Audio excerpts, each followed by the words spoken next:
Hello everybody, I am the Dire Duck. Well, looks like we have some more Murder Drones related content. Glitch have come back and given us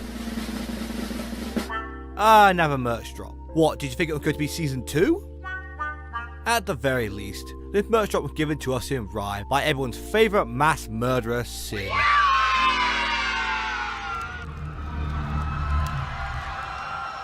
As she goes around trying to discover the true meaning of Valentine's, in a predictably Sin-like fashion. Causing property damage. Ending in a massive amount of violence. Violence. You're the one for me.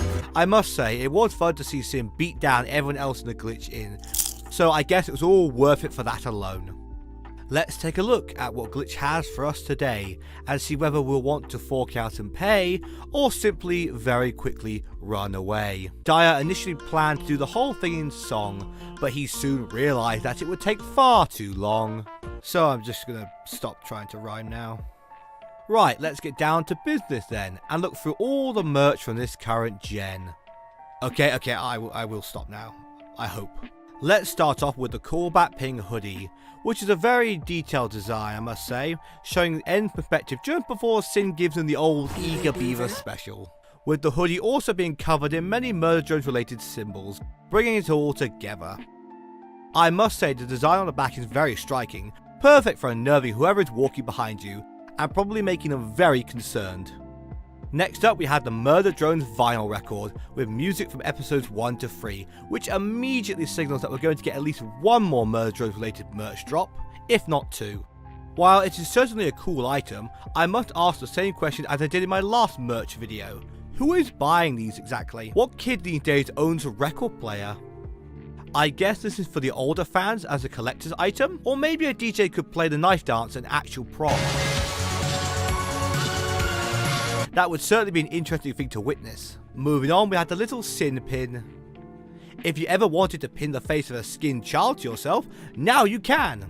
Another little way of freaking out everyone else around you. Next up we have the one and only JC Jensen hat. Branded merch sold by a fictional company, while being sold by another company in the real world. I feel we may be getting a little bit too deep here.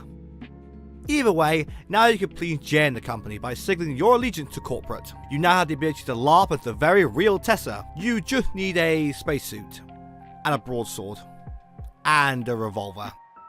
Those should be easy to find, right? Last but not least, we have Murder Drones Anaminis, with their all new surprise mechanics, so you don't know what you're going to get. With the characters being included are NVJ Uzi Doll Nori Tessa, and a hidden figure, which is very clearly Solver Uzi. It seems like Glitch wants to do a soft reboot of their previous Anaminis line. Now, what's the overall verdict on this merch drop? Well, this merch continues the trend of Glitch putting out progressively higher quality merch than they previously have, with everything seeming to be set at a much higher production standard than what we've had previously. Though, without getting my personal hands on all the merch, I cannot 100% confirm this. However, most of this merch does seem quite good this time around. It seems Glitch have finally found themselves a good set of suppliers, but we'll have to wait till we actually get our hands on them to truly know. Though, I think the main focus of this merch drop is on the Anaminis and the nature of how you acquire them. Now, as I'm sure you already know, in the same way as the Digital Circus Anaminis, you cannot simply buy the one you want. Instead, with each purchase you get a random character out of the 9. Now, what you can do is just buy the set pack of 8. That has no duplicates, and you are guaranteed to get the rare character. So if you don't want to gamble, you can just buy the set then, right?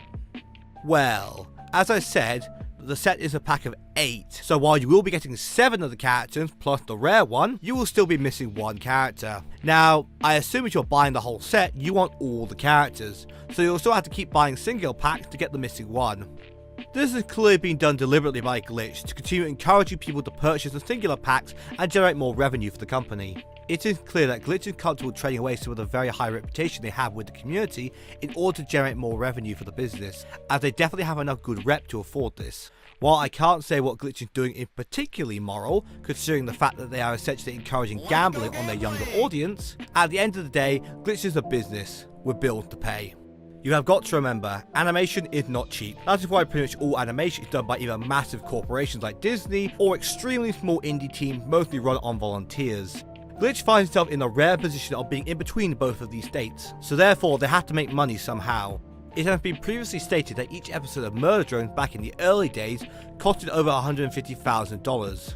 And that is just the episode cost, not to mention all the other operational costs a business must account for. They are certainly not making enough money off YouTube ad revenue, so Glitch has to fund in other ways. Something you must remember is that for all successful IPs, it is never the shows or films themselves that make the real money. It is always the tie-in merch that is the real money maker, and is undoubtedly where Glitch makes most of its revenue from. So if you take that into consideration, it makes Glitch's actions a bit more understandable, though you still wouldn't be unreasonable for taking issue with them. You could make a strong argument that Glitch should have just cranked up the prices of the figures rather than doing this whole lottery system. But at the same time, we would then likely be hearing calls that the merch is too expensive, and Glitch would therefore suffer a sales drop because of it. This is because most people perceive the idea of gambling for these figures to be cheaper than simply paying for the items at a higher price outright. It is a similar psychological reason to why things are sold at $9.99.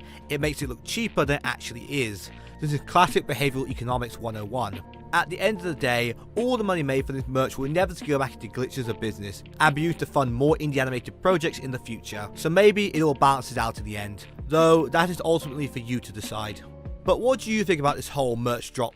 Will you be buying any of it? And how do you feel about Glitch's business practices? Let me know in the comment section below. Anyway, that'll be all from me. Remember to like and subscribe and do all the other things that every other YouTuber tells you to do. I would really appreciate it. And yeah, check out my other videos, some of which are even good. Maybe. Either way, I hope to see you all again very soon. Bye bye.